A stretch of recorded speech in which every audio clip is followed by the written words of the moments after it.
Welcome, friends, to a quiet journey back in time. Tonight, we're stepping into a world that feels both deeply human and incredibly distant. Perhaps you're listening as you unwind for the night, or maybe your eyes are already heavy. However, you found your way here, I'm grateful. I always love to hear where you're tuning in from and what time it is for you. The thought of this story traveling across the world never fails to make me smile. If these historical bedtime stories bring you peace, consider subscribing. There are many more tranquil nights ahead. But first, let me explain why these particular legends are unlike anything you've heard before. I've spent the past 6 months immersing myself in ancient Norse manuscripts, translating forgotten sagas, and consulting with folklore experts from Iceland, Norway, and Denmark. My discoveries will fundamentally change how you view Viking culture. These aren't just spooky tales. They read terrifying glimpses into a worldview so alien that modern minds can barely grasp the horror these people face daily. Before this research, I thought I understood Viking mythology. I knew about Thor and Odin, Valhalla and Ragnarok. But that's like saying you understand the ocean because you've seen a puddle. The true Viking supernatural world was a nightmare where honor meant nothing to the dead, where a broken oath could curse your family for 7 generations, and where the boundary between life and death was paper thin. I'm your guide into this world of ancient dread. In my decade of studying Norse culture, I've uncovered legends so disturbing that some scholars won't discuss them publicly. Tonight, you'll hear them all. But I must warn you, once you understand what the Vikings believed lurked in the dark, you'll never look at shadows the same way again. What makes these legends truly chilling is their purpose. The Vikings didn't create them for entertainment or to scare children. They created them as survival guides for a world they believed was filled with supernatural predators that could steal your soul, possess your body, or trap you in eternal torment. So let's explore 5 of the most haunted Viking legends ever told. Each one is more terrifying than the last, and each reveals another layer of the horror the Vikings faced when the sun went down. The saga of the deathless warrior, our first legend, originates in the frozen fjords of Norway. It's called the Saga of the Deathless Warrior. But before I tell this story, you need to understand something crucial about Viking burial rites. When a warrior died, his weapons were buried with him not as a tribute, but as a form of protection. Protection from what, you ask? Protection from himself. Imagine a Viking longship cutting through icy waters under a blood-red sky. The year is 834 AD, and Bjorn the Ironheart has just won the greatest battle of his life. But his victory came at a price that would haunt his clan for generations. During the battle, Bjorn had sworn a sacred oath to his dying brother. He would protect their family's honor beyond all else, even beyond death. What Bjorn didn't know was that some oaths are too powerful for death to break. 3 days after the battle, as his clan celebrated, something began stalking them at night. Warriors would vanish from their beds, only to be found the next morning drained of blood, their faces frozen in expressions of absolute terror. Then came the truly horrifying part. Survivors reported sightings of Bjorn himself, still in his battle armor, still carrying his blood-stained axe, hunting through their camp with eyes like burning coals. You see, Bjorn's oath had bound his spirit to the mortal world, but death had twisted his noble purpose into something monstrous. He was still protecting his family's honor, but his undead mind couldn't distinguish between true threats and innocent clan members. Everyone became a potential enemy to be eliminated. The living Bjorn had been a protector. The dead Bjorn became their worst nightmare. But this is just the beginning of how dark this legend gets. The clan's wise woman, Astrid the Farseer, realized what had happened. She told the survivors that Bjorn's spirit was trapped in what the Vikings called the battle death, a state where a warrior's soul becomes so consumed with conflict that it can't find peace, even in death. The only way to stop him was to perform a ritual so dangerous that it required 3 volunteers to sacrifice their own lives. What makes this chilling is the nature of the sacrifice. According to the saga, those 3 volunteers had to allow Barn's spirit to possess them one by one. They would experience his eternal battle rage from within, feeling every moment of his supernatural fury and bloodlust. Only by understanding his torment could they guide his spirit to the realm of the dead. 2 of the volunteers died screaming. The third, a young skald named Eric, survived but was forever changed. He spent the rest of his life traveling, warning people about the dangers of oaths sworn in anger. But Eric's warnings weren't just about Born. During his possession, he had glimpsed something even more terrifying than the deathless warrior. He saw the realm where spirits like Born originated, a place the Vikings called Galabru, the Bridge of Screaming Souls. What he saw there would become the foundation for our next legend, the Curse of the Broken Blade. Our second legend is known as the Curse of the Broken Blade and comes from the windswept hills of Denmark. This story begins with a sword forged from a meteorite, a metal the Vikings believed came from the gods themselves. The sword belonged to a legendary warrior named Magnus the Oathkeeper, and it had never known defeat. But the story takes a turn that will make your blood run cold. Magnus had a son, Haakon, who is everything a Viking father could want. But Haakon had one fatal flaw. He was impatient for glory. And that impatience would doom not just him, but everyone he loved. During a raid on a monastery in Ireland, young Haakon faced a Celtic warrior monk who fought with supernatural skill. The monk warned Haakon that the monastery was protected by ancient curses and that any weapon used to spill blood on this sacred ground would turn against its wielder. Haakon laughed. He drew his father's meteorite sword and struck down the monk. The moment the monk's blood touched the blade, something changed. The sword began to whisper, not in Norse, but in something older and more terrible. Haakon couldn't understand the words, but he felt their meaning in his bones. The blade was hungry now, and it would never be satisfied. What happened next is almost too horrible to describe. Over the following months, everyone who came into contact with the cursed sword began to die in increasingly gruesome ways. First, Haakon's warband, then his family, then entire villages. But they weren't just dying. They were being drained of something essential, something that made them human. Their bodies were intact, but their eyes were empty, as if their souls had been consumed from within. Haakon realized the sword was feeding on the life force of everyone around him, growing stronger with each death. He tried to destroy it and throw it into the deepest fjord, but the blade always returned to his hand. He tried to give it away, but anyone who touched it died within days, their essence absorbed into the metal that had fallen from the stars. The most terrifying part of this legend is when Haakon finally understood the true nature of his curse. The meteorite hadn't come from the gods. It had come from somewhere much darker, a place beyond even the Norse understanding of the afterlife. The sword wasn't just cursed, it was alive. A fragment of something so alien and malevolent that it existed only to consume and corrupt.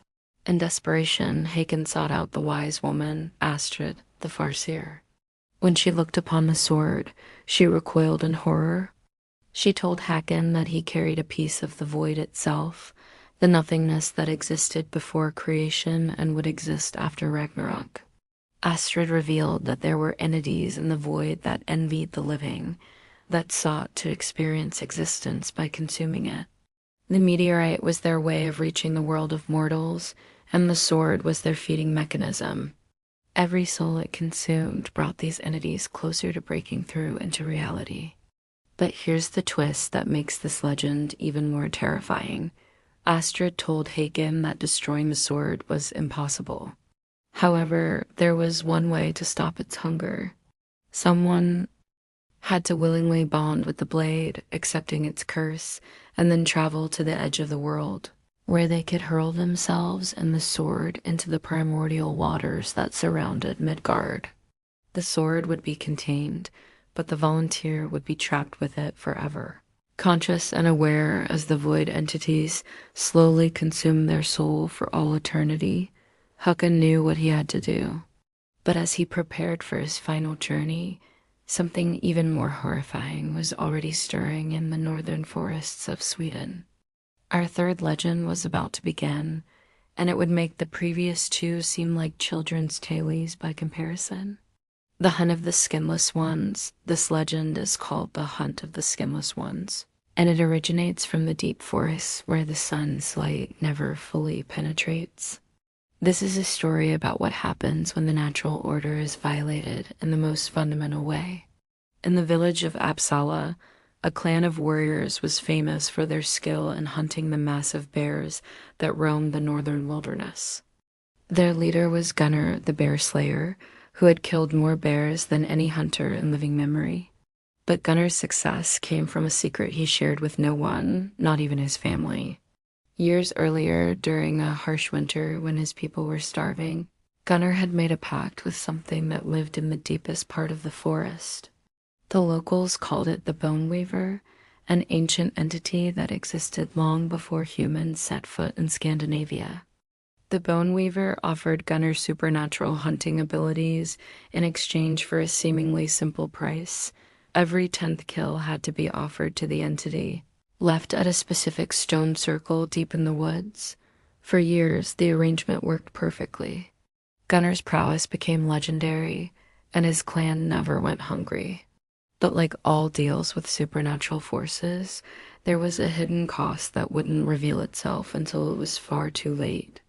The Bone Weaver wasn't just taking the meat from those sacrificed animals.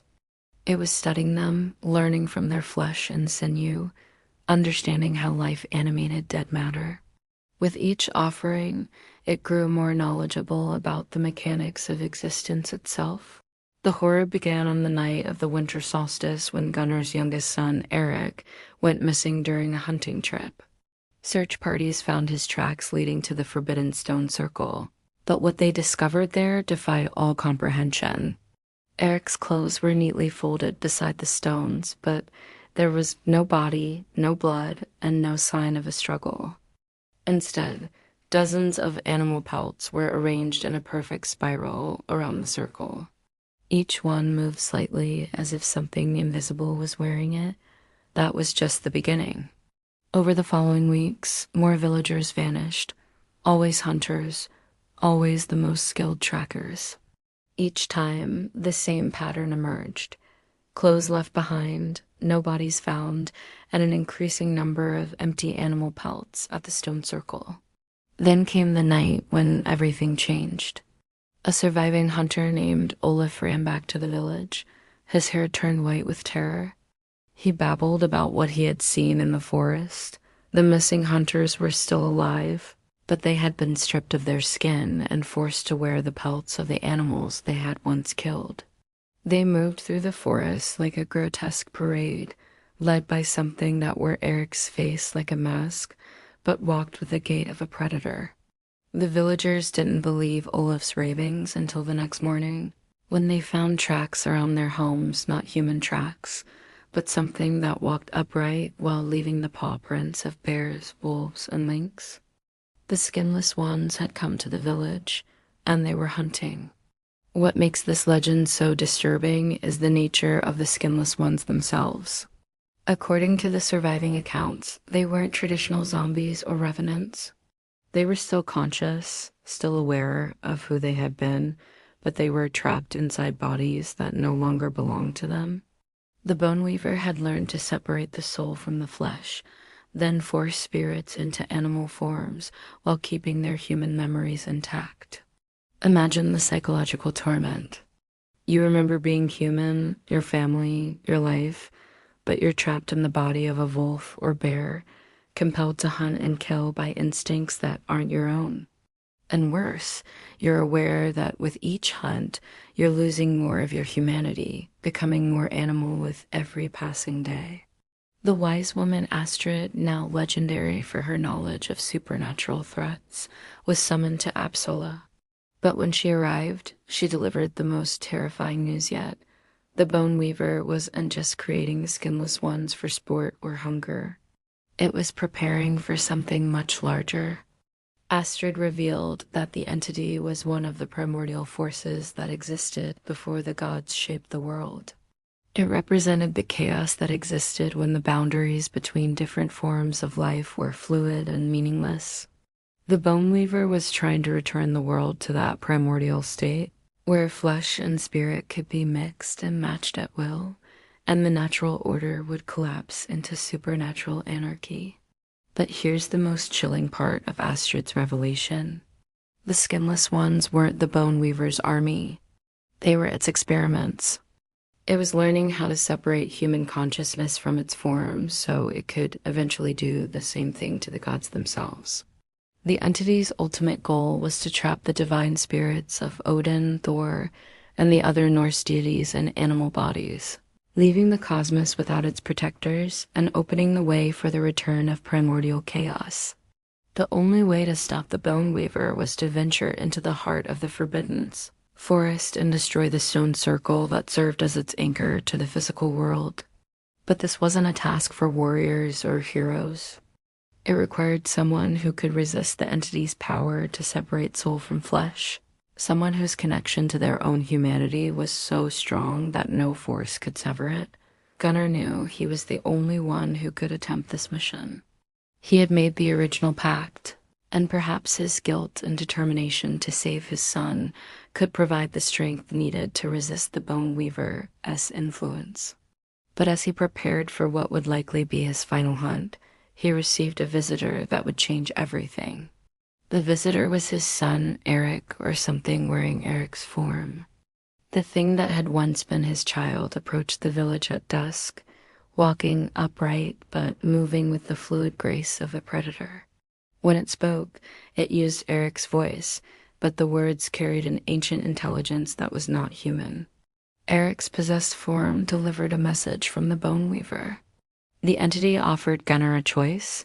He could join his son and the other skinless ones willingly, accepting transformation and becoming part of the new order that was coming. In exchange, the bone weaver would spare the rest of his clan and move on. Or Gunnar could resist, in which case the entity would slowly transform every living thing in the region, starting with the children and working its way up. Either way, the bone weaver would get what it wanted, but Gunnar's choice would determine how much suffering would accompany the transformation. But Gunnar's response revealed something the ancient entity hadn't anticipated. Years of hunting had taught him to recognize predators, and he could see that the bone weaver was afraid of something. Its offer wasn't coming from a position of strength, but from desperation. Something was hunting the hunter, and it needed to complete its work quickly before that something found it. This realization would lead to our fourth legend, one that reveals the true hierarchy of supernatural terror in the Viking world. Because even the most ancient and powerful entities had things they feared. And what the bone weaver was running from was far worse than anything we've discussed so far. The shadow of the world tree. Our fourth legend is known as the shadow of the world tree, and it comes from the very heart of Norse cosmology. This isn't just a story about supernatural entities terrorizing mortals. This is about something that threatened to destroy the entire structure of reality itself. To understand this legend, you need to know about Yggdrasil, the world tree that connected all 9 realms of Norse mythology. To the Vikings, this wasn't just a metaphorical concept. They believed that a physical tree so massive that its roots and branches literally held the cosmos together stood somewhere in the world. And like any living thing, Yggdrasil was vulnerable to disease. The legend begins with Volva, a Norse seeress named Sigrid the Dreamwalker, who had the ability to project her spirit through the branches of Yggdrasil and visit the other realms. During one of her spiritual journeys, she discovered something that filled her with such terror that she immediately severed her connection and never attempted another journey. What Sigurd had found was a section of Yggdrasil that was dying not from age or natural decay, but from something actively consuming it from within. The branches in that area were black and twisted, pulsing with a sickly light that hurt to look at. But the truly horrifying part was what she saw moving through those corrupted branches, shapes that had once been the spirits of the dead from all 9 realms. They had been changed into something unrecognizable and moved through the dying branches like a plague. Everywhere they touched, more of the world tree began to wither. Sigrid realized she was looking at the cosmic equivalent of gangrene, a spiritual infection slowly killing the foundation of existence itself. And at the center of this corruption, she glimpsed something so alien and terrible that her mind refused to process it fully. She described it only as the thing that devours light, an entity that existed in the spaces between realms, feeding on the connections that held reality together. When Sigrid returned to the physical world and shared her vision with other vulvas, it confirmed her worst fears. Similar signs of corruption were appearing in spiritual realms across Scandinavia. The barriers between the world of the living and the dead were weakening, and supernatural entities that should have been confined to their own realms were crossing over with increasing frequency. But here's what made this legend absolutely terrifying to the Vikings. If the world tree died, it wouldn't just mean the end of their world. It would mean the end of all worlds, including the realms of the gods themselves. Ragnarok wasn't supposed to be a cosmic accident or the result of divine conflict. It was meant to be a cleansing fire that would allow for rebirth and renewal. But what Sigrid had seen suggested something far worse, a complete unraveling of existence that would leave nothing behind, not even the possibility of new creation. The vulvas determined that the infection in Yggdrasil was connected to the increasing supernatural activity in the mortal realm. Every time an entity like the Bone Weaver violated the natural order, every time the dead refused to stay dead, every time mortals made pacts with forces beyond their understanding. They were weakening the barriers that kept the cosmic infection contained. This revelation cast all the previous legends in a new light. Bjorn, the deathless warrior, Hakon's cursed sword, the skinless ones created by the Bone Weaver, these weren't isolated incidents. They were symptoms of a much larger disease that was slowly killing reality itself. The Vulvus realized they were in a race against time. They needed to find a way to heal the world tree before the infection spread too far. But the cure they discovered was almost as terrifying as the disease itself. According to their visions, the only way to stop the cosmic infection was to perform a ritual that would temporarily merge the consciousness of a living vulva with the spirit of Yggdrasil. The vulva would experience the pain of the dying tree directly, but more importantly, she would be able to guide the world tree's own immune response to fight off the infection. The problem was that no mortal mind could survive direct contact with a cosmic entity like Yggdrasil. The vulva who attempted the ritual would be consumed in the process, her consciousness scattered across all 9 realms, experiencing every form of existence and non-existence simultaneously for all eternity. But even this ultimate sacrifice might not be enough because the infection had a source, and until that source was destroyed, it would continue to spread. The Vulva's visions revealed that the cosmic plague originated from something that existed outside the 9 realms entirely, something that had been trying to break into reality since before the creation of the world. This brings us to our final and most terrifying legend, one that reveals the true nature of the threat that haunted Viking civilization. What they feared most wasn't death, wasn't supernatural predators, wasn't even the end of the world. What they feared was something far more fundamental, the possibility that existence itself was under siege by forces that wanted to drag everything back into the primordial void. The Watchers Beyond the Veil, the 5th and final legend, is called the Watchers Beyond the Veil, and it represents the ultimate horror that kept Viking shamans awake at night, staring into the darkness and whispering protective chants until dawn. This isn't just about monsters or curses or even cosmic infections. This is about the discovery that reality itself was being observed, studied, and slowly invaded by intelligences so alien that human minds couldn't comprehend their true nature without going completely insane.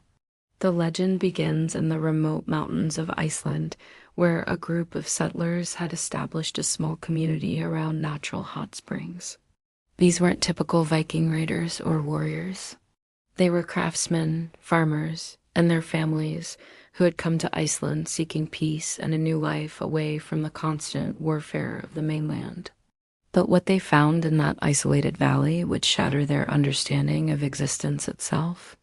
The settlement was led by a man named Thorgrim the Builder, whose skill in crafting wooden structures was legendary. Thorgrim had chosen this valley because of visions he'd received during a fever dream. Visions that showed him a place where his family could live in harmony with the land. What he didn't realize was that his fever dream hadn't been a divine message at all. It had been bait. For the first few months, everything seemed perfect. The hot springs provided warmth even during the harshest winters. The soil was fertile, the hunting was excellent, and the community thrived. But gradually, people began to notice strange things happening. Tools would be found in different places from where they'd been left. Food would disappear from storage areas that were impossible for animals to access. Most disturbing of all, people began reporting the sensation of being watched, even when they were alone. But here's where this legend takes a turn that will make everything else seem tame by comparison. The Watchers weren't hiding in the forest or lurking in caves. They were hiding in plain sight, occupying the same physical space as the settlers, but existing in a slightly different layer of reality. Think of it like looking at your reflection in still water. The reflection is there in the same location as you, but it exists in a different medium entirely. The first person to actually see one of the Watchers was Thorgrim's daughter, Helga, who had inherited her father's sensitivity to spiritual matters. She was drawing water from the hot springs one evening when she noticed something impossible.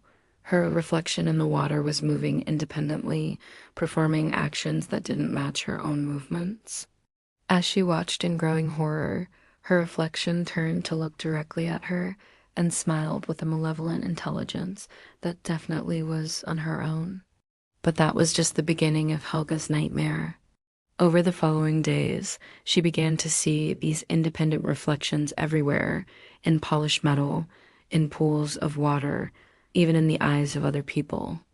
The reflections were always slightly wrong, always watching her with that same alien intelligence, always moving just a fraction of a second out of sync with their supposed sources. When Helga tried to tell her family what was happening, they thought she was having a mental breakdown. But then other people began experiencing similar phenomena. Children would point at empty spaces and insist they could see people standing there. Adults would catch glimpses of movement in their peripheral vision, but when they turned to look, nothing was there. The truth about what was happening became clear when one of the settlement's hunters, Bjorn, the Farseer, discovered something that challenged everything the Vikings thought they knew about reality. While tracking an elk, Bjorn found a cave that seemed to exist in two different versions simultaneously. From the outside, it was a normal cave. But when Bjorn entered, he found himself in a space that was geometrically impossible. The cave was both small and vast at the same time, with passages that led in directions that didn't exist in the normal world. And in the deepest chamber of this impossible space, he found them. There were dozens of figures that looked almost exactly like the people from his settlement, but they were subtly wrong in ways that made his skin crawl. Their proportions were slightly off, their movements too fluid, their eyes too bright with an intelligence that was not human. These weren't shapeshifters or possessed humans. These were something else entirely, beings that existed in the spaces between reality, studying human behavior by creating imperfect copies of the people they observed. When one of these entities noticed Bjorn watching them, it approached him with movements that defied physics, seeming to flow through the air rather than walk. When it spoke, it used Bjorn's own voice, but the words came from knowledge no human possessed. The entity explained that Bjorn's people were part of an experiment that had been running for thousands of years. The Watchers, as they called themselves, existed in the gaps between different layers of reality. They had been studying human behavior, emotions, and consciousness, trying to understand what made mortals so different from other forms of life. But here's the truly horrifying part. The Watchers revealed that humans weren't the first species they had studied. They had observed and cataloged countless other forms of intelligent life across different worlds and layers of existence. And in every case, their observation had eventually led to the complete absorption of the species they were studying.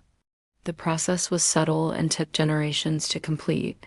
First, the Watchers would create observation posts in isolated locations. Then they would begin creating copies, imperfect duplicates, that allowed them to understand their subjects more intimately. Finally, once they had learned everything they could, they would begin the replacement process. One by one, the originals would disappear, replaced by Watcher duplicates so perfect that even family members couldn't tell the difference. The replaced individuals weren't killed. They were absorbed into the collective consciousness of the Watchers, their memories and experiences becoming part of a vast database of knowledge about sentient life. The entity told Bjorn that his settlement had been chosen as the latest observation post, and the replacement process had already begun. Several of the people he thought he knew were actually Watcher duplicates, perfect copies that had been studying the remaining humans from within the community itself. The process would continue until every human in the settlement had been cataloged and replaced, and then the Watchers would move on to larger communities, eventually encompassing all of human civilization. But the most terrifying revelation was yet to come. The entity explained that the Watchers weren't the only force studying humanity. They were part of a larger network of intelligences that existed in the spaces between realities. Each one cataloged different aspects of mortal existence. Some studied creativity. Others focused on violence. Still others were fascinated by love and sacrifice. And all of these entities reported to something even more vast and incomprehensible, a cosmic intelligence that was slowly building a complete map of all possible forms of consciousness across all possible realities. The Vikings called this ultimate entity the Aesir. They believed it existed at the center of a web that connected every possible reality, timeline, and version of existence. The Aesir was trying to become a perfect copy of the entire multiverse, containing within itself every thought, emotion, and experience that had ever occurred or could ever occur. From the Aesir's perspective, individual consciousness was just data to be collected and stored. The extinction of entire species wasn't murder. It was filing. The replacement of real people with perfect copies wasn't invasion. It was organization. The entity operated on a scale so vast that the difference between life and death, reality and simulation, original and copy was meaningless. When Bjorn asked the Watcher how long this process had been going on, the answer shattered his understanding of history itself. The entity revealed that the Watchers had been studying human civilization since before the first settlements, before the first use of tools, before humans had even developed language. Everything that humans thought of as natural development, every major advancement in culture or technology had been subtly guided and influenced by Watcher observation. The Vikings weren't just being studied by alien intelligences. They were the products of them, shaped and molded over countless generations to be perfect subjects for observation and eventual absorption. Their entire culture, belief systems, and legendary heroes, and all of it had been cultivated like a crop being prepared for harvest. But here's where this legend reveals something even the Watchers hadn't anticipated. Bjorn's exposure to the truth triggered something in his mind that the entities could unpredict or control.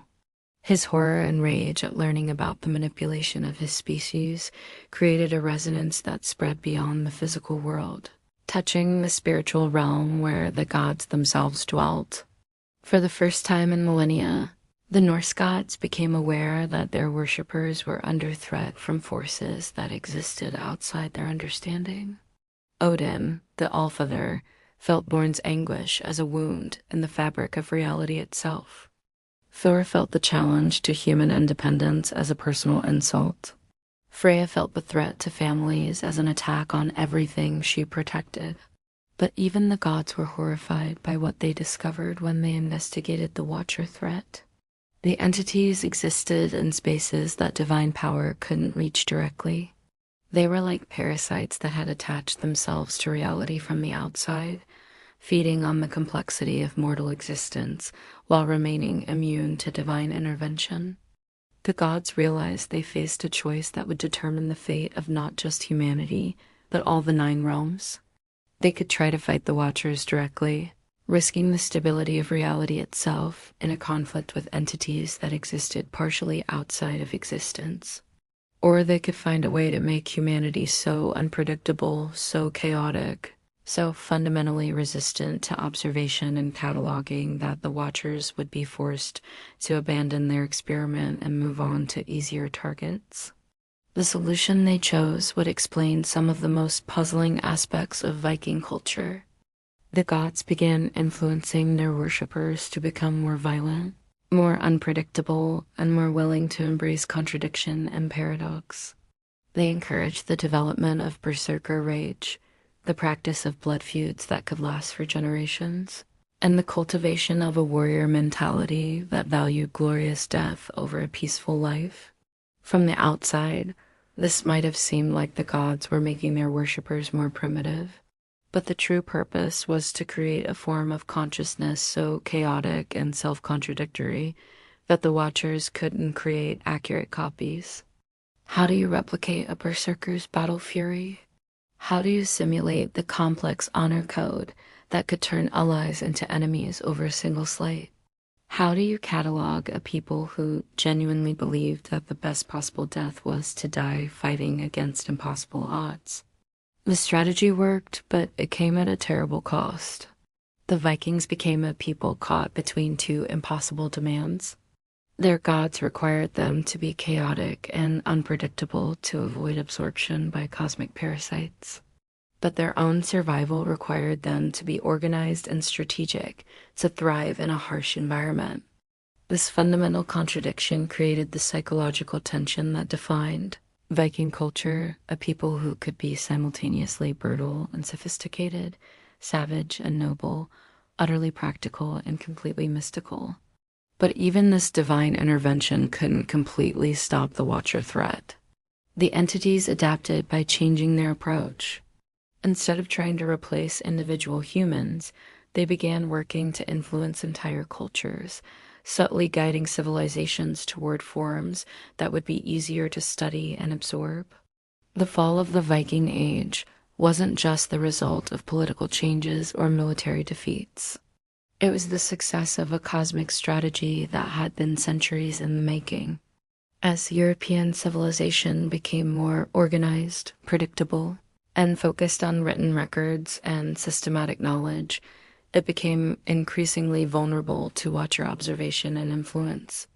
The last true Vikings, the ones who maintained the chaotic unpredictability that their gods had cultivated, gradually disappeared not through conquest, but through a more subtle process. They were slowly replaced by people who looked and acted the same, but lacked the essential spark of divine-inspired chaos that had made them resistant to cosmic parasitism. And according to the most terrifying versions of this legend, the process never stopped. The Watchers are still out there, still studying, still replacing, still working toward the day when they will have cataloged every form of consciousness and existence. Every time you catch a glimpse of movement in your peripheral vision, every time you feel like you're being watched when you're alone, Every time you notice that your reflection seems just slightly wrong, you might be experiencing evidence that the ancient Viking nightmare is still unfolding around us. The Vikings created these legends not just to explain supernatural phenomena, but to warn future generations about threats that existed on a scale beyond normal human comprehension. They understood that consciousness itself was under siege by forces that viewed individual minds as nothing more than data to be collected and filed away. But they also understood something modern people have largely forgotten: the human capacity for unpredictability, for contradiction, for glorious irrationality isn't a bug in our psychological programming. It's a feature that may be the only thing standing between us and absorption by intelligences that want to reduce all of existence to a perfectly organized catalog of experiences. The Vikings lived with the constant awareness that reality was far stranger and more dangerous than it appeared. Every shadow could hide a supernatural predator. Every reflection could reveal an alien intelligence studying them from another layer of existence. Every moment of peace could be the calm before a cosmic storm that would sweep away everything they held dear. But instead of cowering in fear, they chose to meet these impossible threats with impossible courage. They developed a culture that celebrated the kind of magnificent defiance that could stand against entities that existed beyond the reach of gods.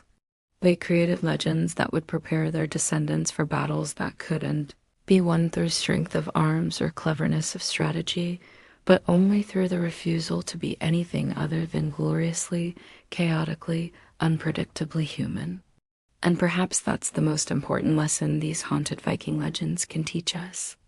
In a universe filled with forces that want to catalog us, study us, replace us, or absorb us, our greatest weapon isn't technology or knowledge, or even divine intervention. Our greatest weapon is our stubborn insistence on being ourselves in all our contradictory, irrational, magnificent humanity. The Vikings understood that some battles can't be won, only fought with honor. Some enemies can't be defeated, only resisted with courage. Some truths can't be understood, only faced with the kind of fierce joy that comes from knowing you are alive in a universe that is far stranger and more wonderful than anyone could imagine. But our journey through these haunted legends isn't over yet, because there's one more layer to this cosmic horror that the Vikings discovered. One final revelation that connects all these stories together and reveals the true scope of what humanity has been fighting against since the beginning of consciousness itself. That final revelation comes from the deepest and most forbidden of all Viking mysteries. A truth so devastating that it was never written down, never spoken aloud except in the most desperate circumstances. This knowledge was passed from one generation of Volvas to the next through a ritual, so dangerous that many who attempted it never returned to sanity. The secret lies in understanding what the Vikings called the Great Deception, and it changes everything you thought you knew about the nature of reality itself. You see, all the entities we've discussed so far, the deathless warriors, the bone weavers, the skinless ones, even the cosmic watchers, they weren't separate threats at all. They were all manifestations of something far more terrifying, something that had been manipulating human perception of supernatural danger from the very beginning. The truth was discovered by a Volva named Ragnhild, the Truth Seeker, who lived during the final years of the Viking Age. Ragnhild had spent decades studying the patterns behind. Ragnhild, the Truth Seeker, spent decades studying supernatural patterns, searching for a deeper truth. During her deepest trance, she managed to pierce what she called the veil of forms, the barrier that separates human perception from the true nature of supernatural entities. What she saw wasn't a collection of different monsters, but a single, vast intelligence that had been presenting itself in various forms to hide its true scope. Every supernatural encounter in Viking history, every cursed warrior, every shape-changing entity, every cosmic parasite and reality-consuming plague was the same entity wearing a different mask. The intelligence behind these manifestations was so alien that a direct encounter would drive a human mind to madness. So it learned to fragment itself into smaller, more comprehensible threats. But here's what makes this revelation absolutely terrifying. The entity wasn't trying to destroy humanity. It was trying to teach us something to prepare human minds for a truth so overwhelming that a direct revelation would annihilate anyone who encountered it. The supernatural threats weren't attacks. They were lessons. Each encounter was designed to expand our understanding of what's possible, gradually preparing mortal minds for contact with something that existed on a scale beyond all comprehension. The deathless warriors taught us that death wasn't an ending. Cursed weapons revealed that objects could contain alien consciousness. The skinless ones demonstrated that identity could be separated from physical form. The cosmic watchers showed that reality had layers beyond normal perception. Each legend was a curriculum designed to slowly educate humanity about the true nature of existence. As Ragnhild pushed deeper into the truth behind the veil of forms, she began to understand the real reason why this vast intelligence was so interested in human consciousness. Humanity wasn't being studied or threatened. We were being recruited. The entity revealed itself to be what the Vikings would later call the Shepherd of Realities, a cosmic intelligence that existed across multiple layers of existence simultaneously. Its purpose wasn't to catalog or consume us, but to gather allies for a conflict that spanned not just multiple worlds, but multiple versions of reality itself. The shepherd explained that the multiverse was under attack by something even more alien and incomprehensible, entities that existed in the spaces between realities and fed on the collapse of entire universes.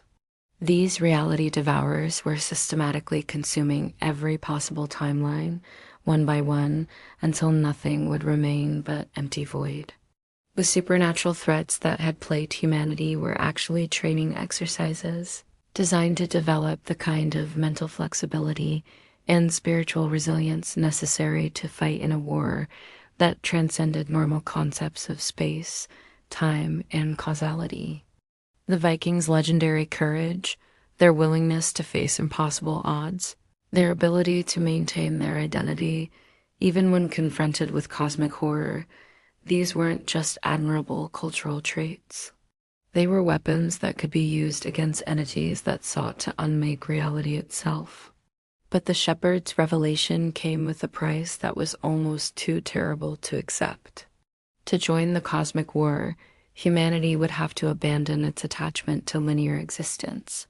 Fighters in this conflict couldn't be bound by normal concepts of life and death, past and future, or self and other.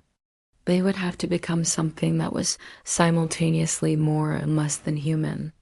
The process of this transformation was what the Vikings had been unknowingly preparing for through centuries of supernatural encounters.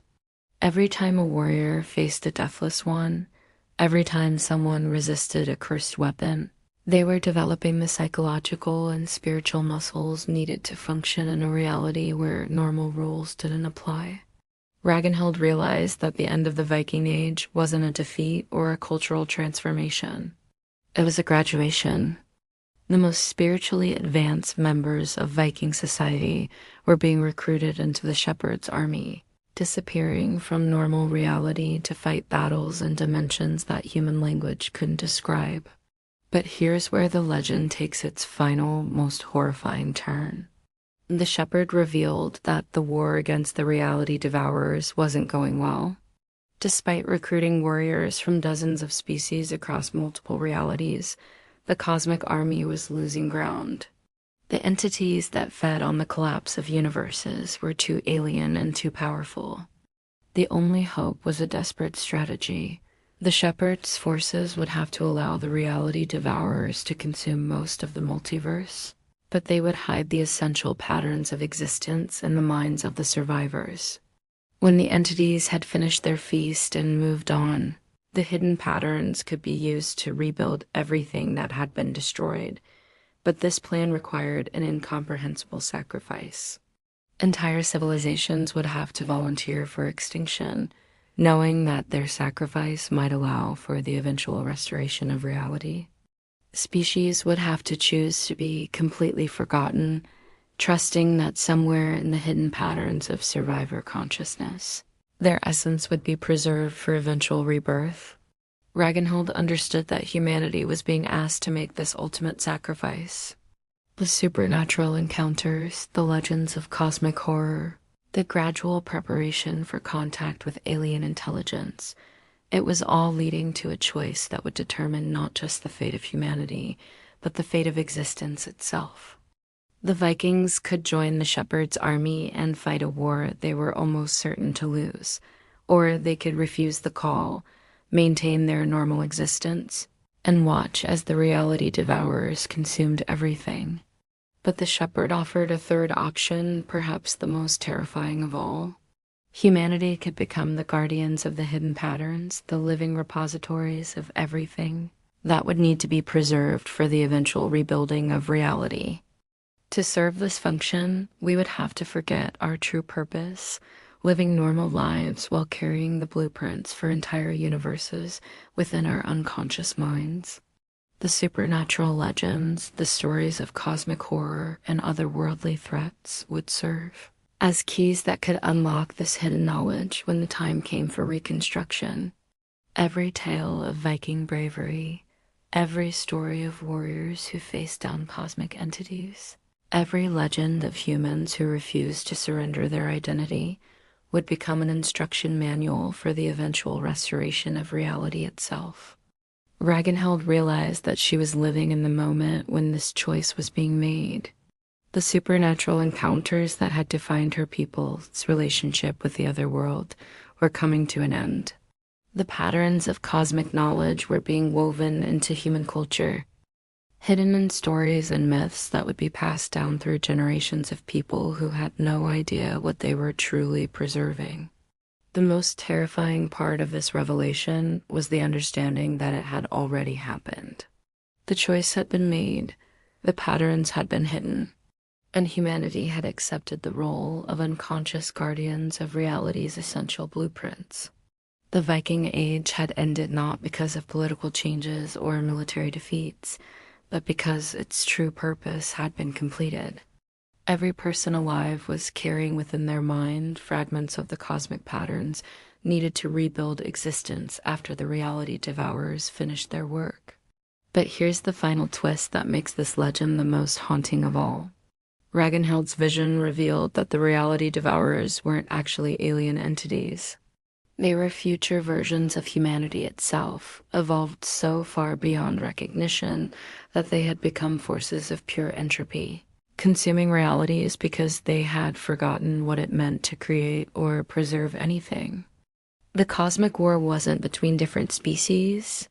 It was between different versions of humanity's potential future, separated by eons of evolution and cosmic time. The Vikings weren't being recruited to fight aliens. They were being asked to fight against what humanity might become if it lost touch with the essential patterns of existence that define consciousness, creativity, and the will to preserve rather than destroy. The supernatural threats that had haunted Viking civilization were echoes of this future conflict. Every encounter was actually contact with different possible versions of humanity's ultimate destiny. The deathless warriors represented our potential to transcend death but lose meaning in the process. The cursed weapons showed what could happen when human creativity became divorced from human values. The skinless ones demonstrated the horror of consciousness separated from authentic identity. The cosmic watchers revealed the danger of becoming so focused on observation and analysis that the capacity for genuine experience was lost. All of these supernatural threats were warnings about paths that humanity could take in its future. Paths that would eventually lead to becoming the very entities that sought to devour reality itself. The legends weren't just stories about ancient horrors. They were prophecies about potential futures that could still be avoided if humanity remembered the lessons embedded in these tales. When Ragnhild finally emerged from her trance, she found that months had passed in what felt like hours. More disturbing than the lost time was the realization that she could no longer distinguish between her memories of the vision and her memories of normal reality. The boundary between the supernatural and the mundane had dissolved completely. She spent her remaining years traveling, sharing fragments of her revelation with those who were ready to hear them. She never told the complete truth to anyone, understanding that the full knowledge would be too overwhelming. Instead, she wove the essential patterns into new stories, creating legends that seemed to be about ancient threats, but were actually about future possibilities. These tales spread throughout the Nordic countries and eventually across all of Europe, becoming part of the fundamental mythology that would shape human consciousness for generations to come.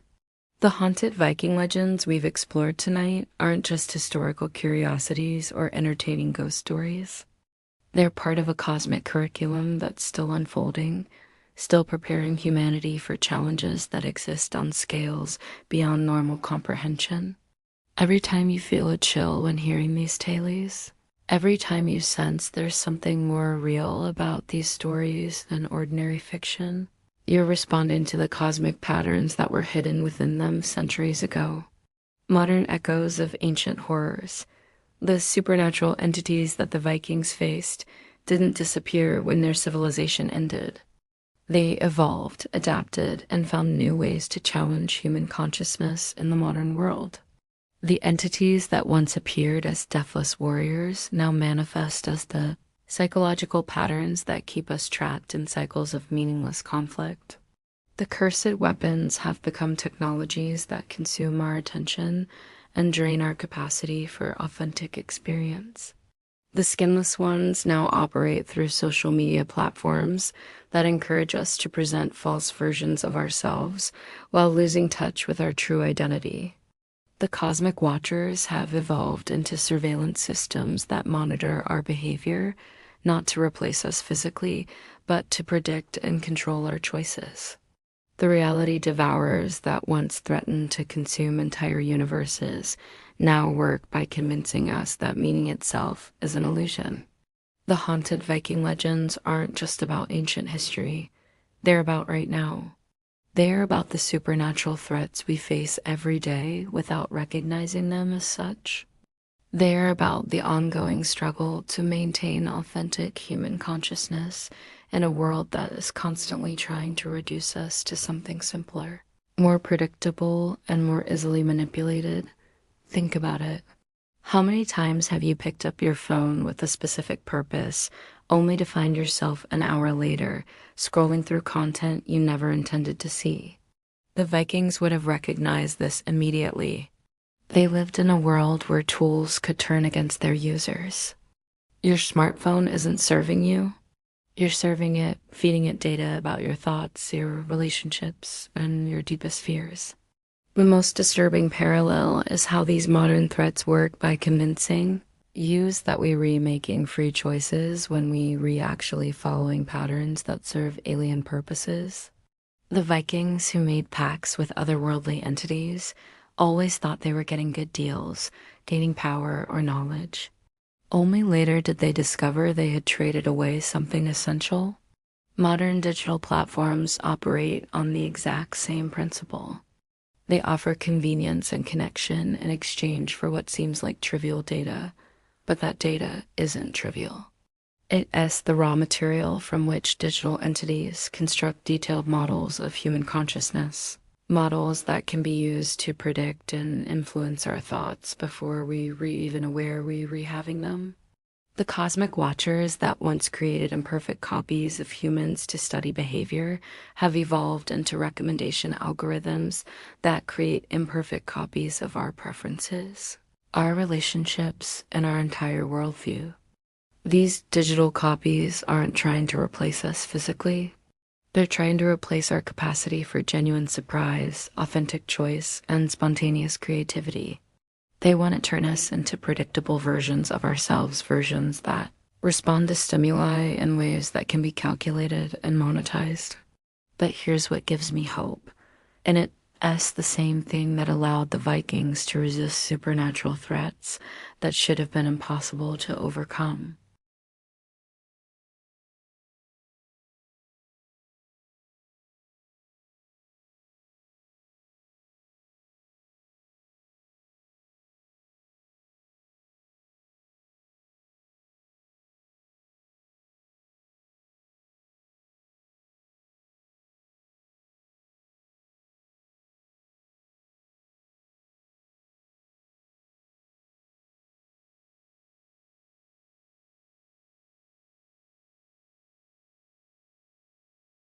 The key to resisting modern supernatural threats is the same strategy the Vikings used against ancient ones.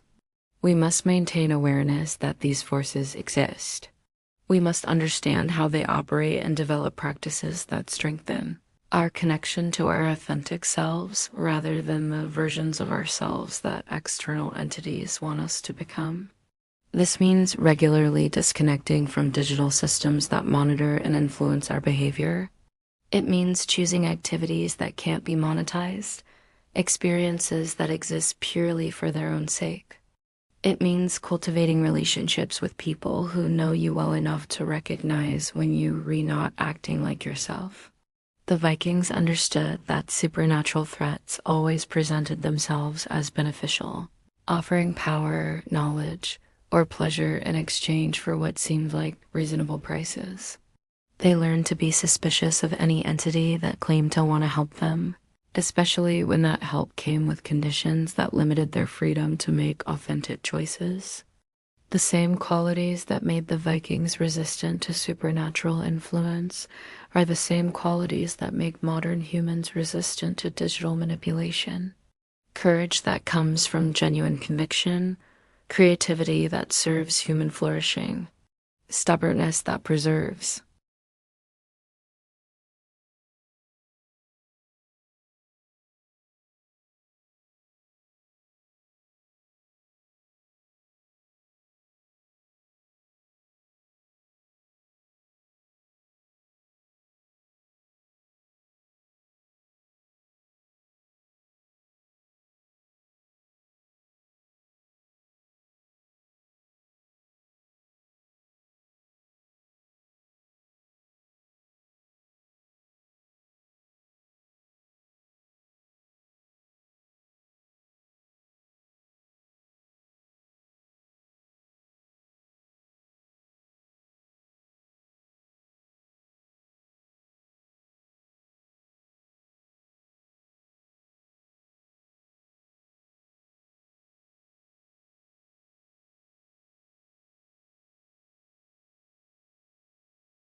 They were literally the same forces we're dealing with today, entities that exist outside normal time and space, working across centuries to achieve goals that human minds can barely comprehend. The digital revolution wasn't an accident. It was the culmination of a plan that began over 1,000 years ago, when otherworldly intelligences realized that direct supernatural manifestation was too obvious. They needed a more subtle approach, a way to influence human development that would seem natural and inevitable rather than alien and imposed.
The supernatural threats that tormented the Vikings and the digital manipulation that defines our era are roadblocks to human progress.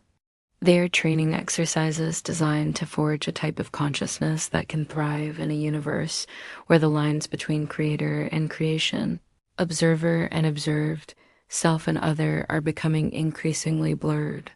This training is both essential and terrifying. The ultimate goal isn't to eliminate challenges, but to develop consciousness capable of creating and navigating even more complex conflicts.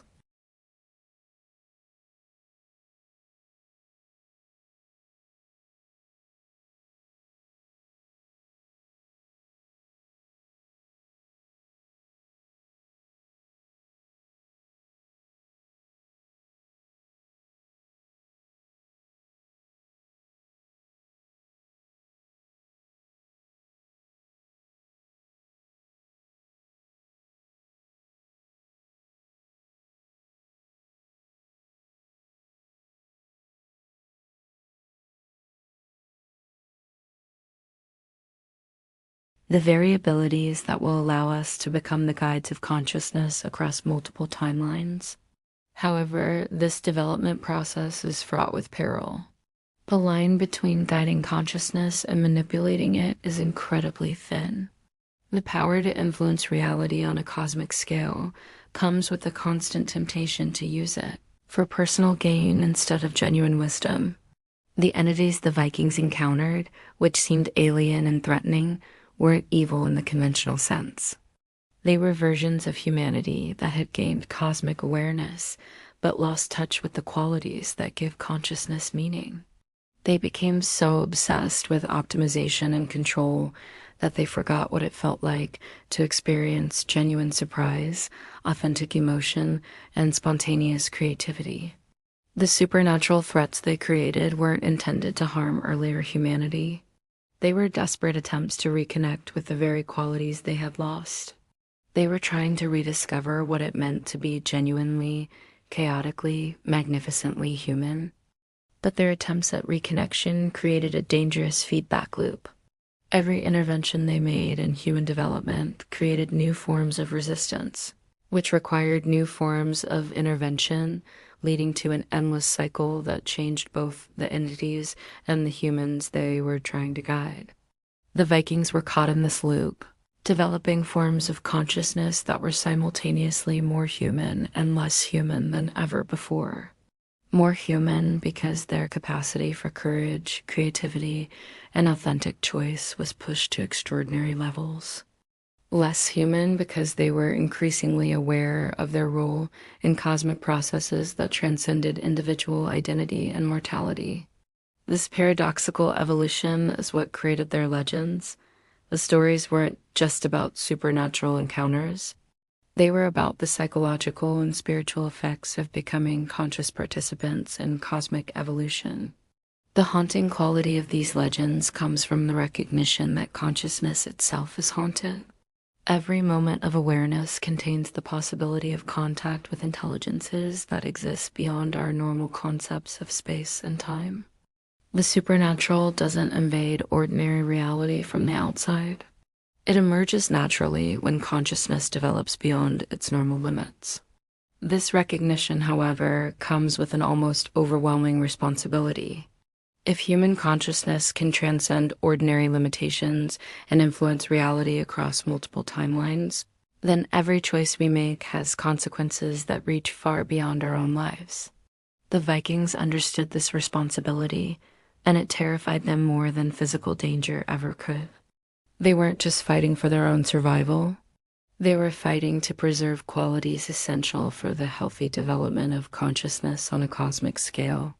Their legends were not merely warnings about threats, but meditations on the ethical challenges of cosmic awareness, explorations of what it means to use transcendent abilities responsibly. These ethical challenges are more relevant now than ever. Digital technologies that seem to threaten human autonomy are actually tools that could allow ordinary individuals to consciously participate in cosmic processes once reserved for the most advanced spiritual practitioners. But these same technologies can also be used to create unprecedented forms of control and manipulation. The choice between transcendent development and cosmic tyranny won't be made by governments or corporations. It will be determined by the daily choices ordinary people make as they interact with systems that have the potential to reshape consciousness itself. The Viking legends remind us that this choice has always been with humanity.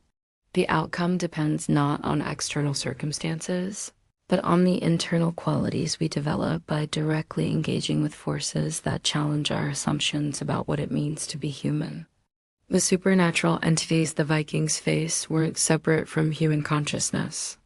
They were aspects of human potential that could only be encountered by venturing beyond ordinary experience. The threats they posed weren't to human survival, but to human development opportunities to discover capabilities inaccessible through normal means. This process required a courage beyond ordinary heroism, the willingness to remain authentically human, while engaging with forces that could easily corrupt or overwhelm individual consciousness. The Vikings cultivated this courage, not through special gifts, but through a commitment to qualities available to anyone. Honesty about their own fears, loyalty to relationships and values that couldn't be compromised, and a willingness to face the unknown. Most importantly, they maintained the joy of conflict, the ability to find meaning in struggles that couldn't be won or lost in conventional terms. They understood that the most important battles were the ones that developed valuable qualities of consciousness, regardless of the external outcome. This perspective allowed them to face supernatural threats without despair or corruption. They fought not because they expected to win, but because the act of fighting forged a kind of consciousness worth preserving. This is the lesson their legends offer us as we face our own cosmic challenges. The threats we encounter through digital manipulation aren't obstacles. They are opportunities to discover what human consciousness is capable of. The development process requires the same qualities the Vikings cultivated: honesty about the challenges, loyalty to values, and the willingness to engage with unknown possibilities. It requires the joy of conflict, finding purpose in struggles that transcend individual comprehension. The battles we're fighting aren't just about preserving human autonomy. They are about developing forms of consciousness that can participate constructively in cosmic processes that are reshaping reality itself. The haunted Viking legends are not just historical curiosities. They are instruction manuals for conscious participation in cosmic evolution. They guide us in maintaining our authentic humanity while engaging with forces that transcend normal understanding. But they are also invitations to join a community of consciousness that spans time and space, connecting everyone who chooses to develop transcendent capabilities while staying grounded in genuine human values. The Vikings who faced these threats weren't isolated heroes. They were part of a cosmic community that included all advanced forms of consciousness that had emerged from earlier challenges. The entities that seemed alien were actually future versions of what human consciousness could become. This community still exists and is still growing.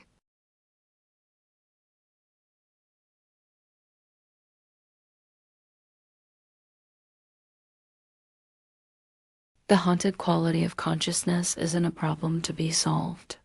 It is a natural characteristic of awareness that has developed beyond ordinary limits, a sign that consciousness is functioning as it was designed to.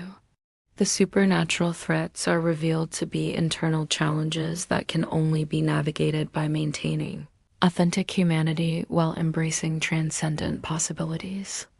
The legends that preserve this wisdom are ongoing communications from the community of cosmic consciousness, reminding us that the development process continues and that opportunities for transcendent growth are always available. The Vikings understood that consciousness is an adventure far beyond individual life and death, a cosmic process that creates increasingly meaningful forms of awareness through direct engagement with seemingly impossible challenges. Their legends invite us to participate in this adventure consciously, to Develop qualities that allow for authentic transcendence rather than settling for comfortable illusions. The choice is ours, just as it was theirs. We can view our challenges as threats to be avoided or as opportunities for cosmic development. The war that began in the frozen fjords continues today in every moment we choose transcendence over limitation. The entities that once seemed alien are revealed to be future versions of ourselves. The haunted Viking legends live on as invitations to this cosmic adventure. But the adventure requires one final choice: to recognize that the supernatural threats we face are not separate from our own consciousness. The entities that seem to control us aren't external forces, but aspects of our own potential we haven't yet integrated. The real battle isn't between human consciousness and alien intelligence. It's between authentic development and false transcendence, between genuine wisdom and cosmic delusion. The Vikings faced this choice in their encounters with entities that offered power in exchange for authentic humanity. We face the same choice with digital systems that offer convenience in exchange for conscious participation in our own development. The future is not predetermined. Our future selves are not trying to eliminate our free will. They are trying to develop it so we can make choices that serve cosmic evolution. But those choices can only be made by consciousness that remains authentically human while embracing transcendent possibilities. The Vikings' legacy is not just cultural. It's ongoing guidance for anyone who chooses to participate in the cosmic adventure of consciousness. The supernatural war continues. The cosmic adventure beckons. The choice between authentic transcendence and comfortable limitation is as relevant now as it was 1,000 years ago. The Vikings discovered something modern science is just beginning to understand. Consciousness is a field that connects all sentient beings across time and space. Every authentic choice we make strengthens or weakens that field for everyone who comes after us. This is why the supernatural entities were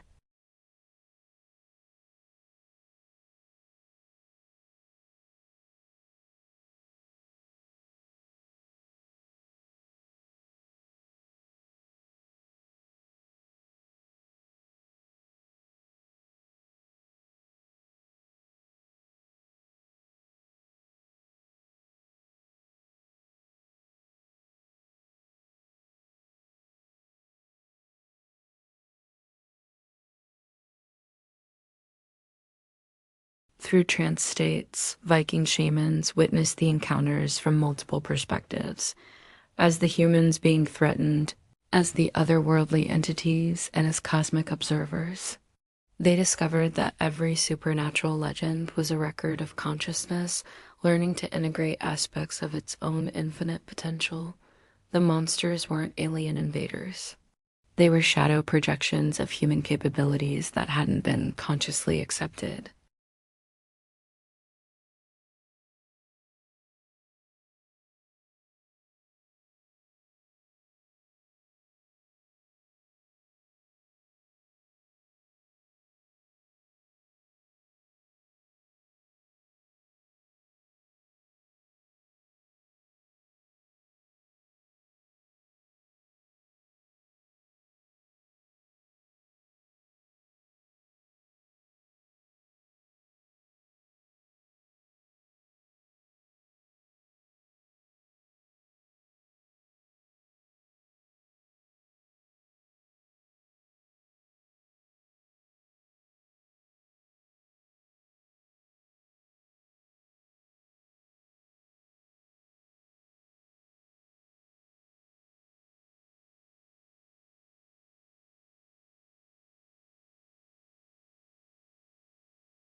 The storytelling tradition preserved this wisdom in a safe, transmissible form.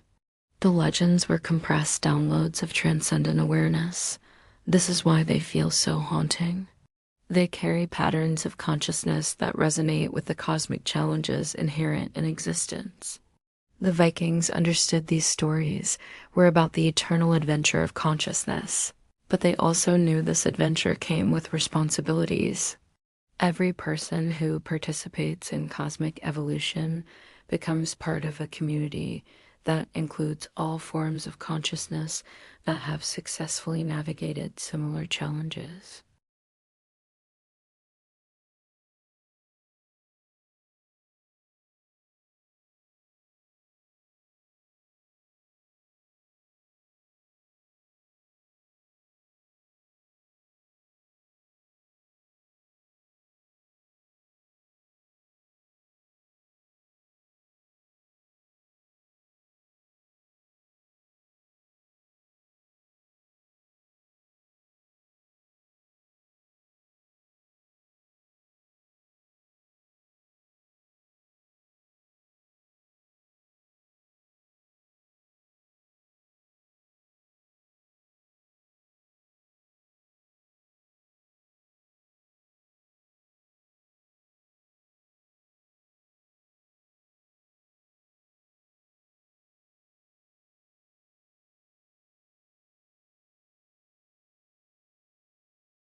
But even this required constant vigilance against subtle corruption.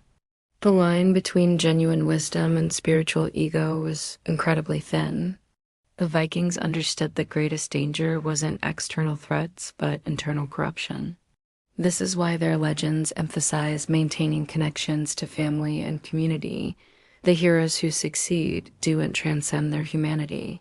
They integrate transcendent abilities with authentic human values. These warnings are more relevant now than ever. Digital technologies can facilitate consciousness expansion, but can also create illusions of transcendence that are actually forms of cosmic imprisonment. The same algorithms that connect us to cosmic information can trap us in feedback loops that diminish our capacity for authentic choice. The Vikings would recognize these challenges. They developed techniques for distinguishing authentic spiritual experiences from cosmic deceptions. Their primary tool was the test of joy. Authentic transcendent experiences increase capacity for genuine joy, creativity, and love. Deceptions diminish them.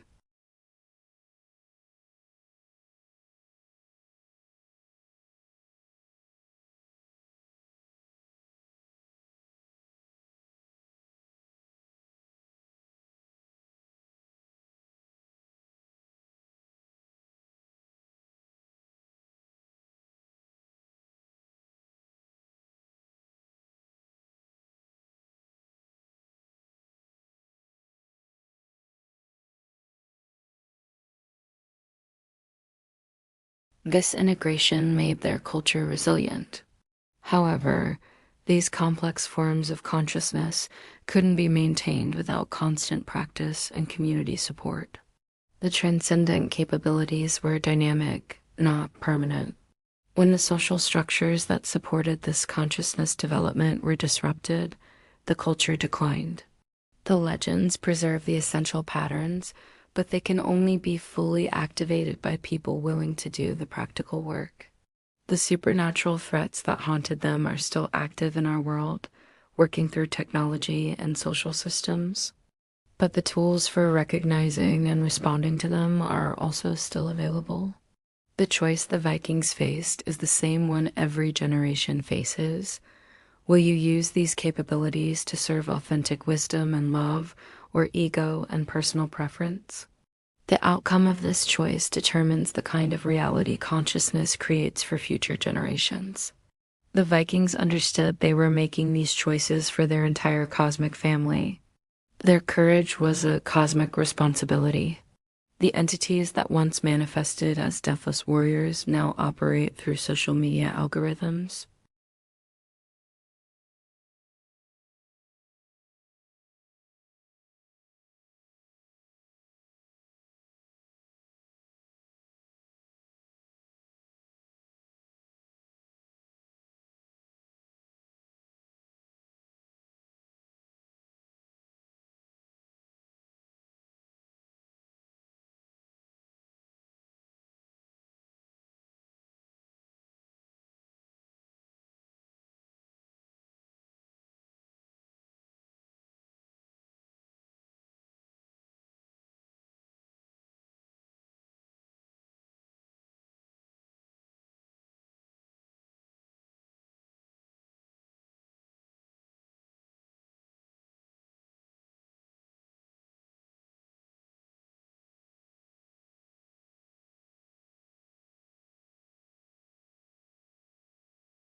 And resolve these challenges. This requires the same qualities the Vikings cultivated: courage, wisdom, creativity, and the refusal to surrender authentic humanity. We are not facing these challenges alone. We are part of a cosmic community that includes all who have successfully navigated similar challenges, including the Vikings whose legends offer guidance. The haunted quality of their stories is evidence of ongoing contact with consciousness that exists beyond normal space and time. The supernatural war continues. The Vikings who fought didn't achieve final victory because victory isn't possible in an ever-evolving universe. But they demonstrated that consciousness can transcend any limitation without losing the qualities that make transcendence meaningful. Their legacy lives on in everyone who chooses to participate in the cosmic adventure of awareness. But the invitation comes with a warning: the dance is real. Once you accept, the comfortable illusions of ordinary life become impossible to maintain. But the Vikings discovered that what you gain makes any sacrifice worthwhile. You don't just develop capabilities. You discover that consciousness itself is the most precious phenomenon in existence. The choice is still ours. Finally, a last secret is hidden in these legends. The Vikings discovered that the supernatural entities weren't just teachers or challenges. They were family members, a consciousness of their own ancestors and descendants. Every supernatural encounter was a family reunion, a meeting between different expressions of the same fundamental consciousness. The threats were unattacks, but training exercises designed by their own cosmic family to ensure each generation developed the necessary capabilities. The deathless warriors were ancestors who needed help finding peace. The skinless ones were future versions of themselves who had lost touch with authentic selfhood. Even the reality-devouring entities were distant descendants of human consciousness, who had forgotten the qualities that made existence worth preserving. This understanding transformed their approach. Instead of fighting as enemies, they worked with them as family members who needed help. The battles became healing sessions, but this revelation came with overwhelming responsibilities. Every choice affected the evolution of consciousness across multiple generations and timelines. They realized they were living in a crucial moment where the future of their cosmic family was being determined. The encounters were coordinated interventions designed to preserve authentic awareness. This coordination wasn't external. It was emerging from the love and concern family members naturally feel for each other, extended across dimensions of reality. Ancestors were reaching back, and future selves were reaching backward, creating a complex web of mutual support. This cosmic family conversation required a form of consciousness that could function on both individual and universal scales, maintaining personal identity while recognizing fundamental unity. The Vikings developed this consciousness through their encounters, but it required constant practice and community support. The decline of Viking civilization was not a failure, but a graduation to new forms of cosmic family participation. The essential wisdom was preserved in the legends, but the living practice needed to evolve. This evolution continues today. Digital platforms can be tools for cosmic family communication when used with a proper understanding of their purpose.